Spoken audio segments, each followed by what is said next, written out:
is the God of the Old Testament the God we call Father in the New Testament? Okay, well, let's listen to what Dr. Paul Copan has to say regarding that question asked. Well, that's a commonly asked question. A lot of people will bring that up when they mention the seeming harshness of the God of the Old Testament, and then the kind and loving God of Jesus Christ in the New Testament, the one who says, love your enemies.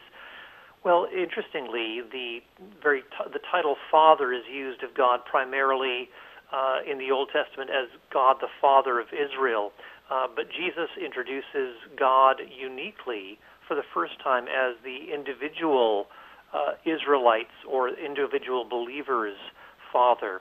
And so that is something that is a mark of authenticity of Jesus in his ministry, that he introduces God in very intimate terms. God was seen more as a sovereign God and creator in the Old Testament.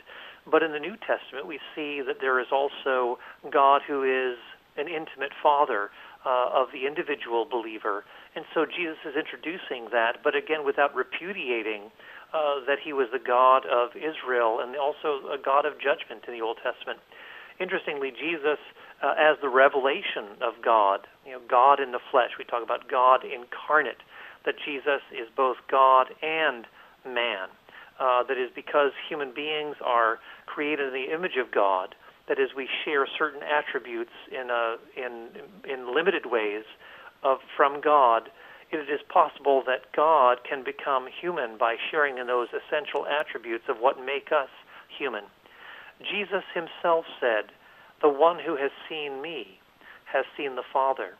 And so Jesus is the one who is, talking about how he has come to fulfill the Old Testament. He has come to reveal the God of the Old Testament. He says, "The one who has seen me has seen the Father," in John chapter 14.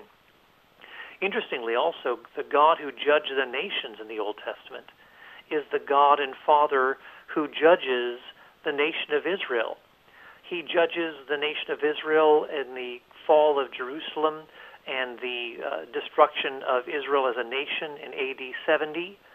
And this is what Jesus predicted. Jesus talked about the coming judgment that would fall upon Israel. And also, we read later on in the book of Revelation that the God of the New Testament is the final judge of all human beings, that each of us must give an account to the true and living God. So there is a continuity between the God of the Old Testament and the God we call Father in the New Testament.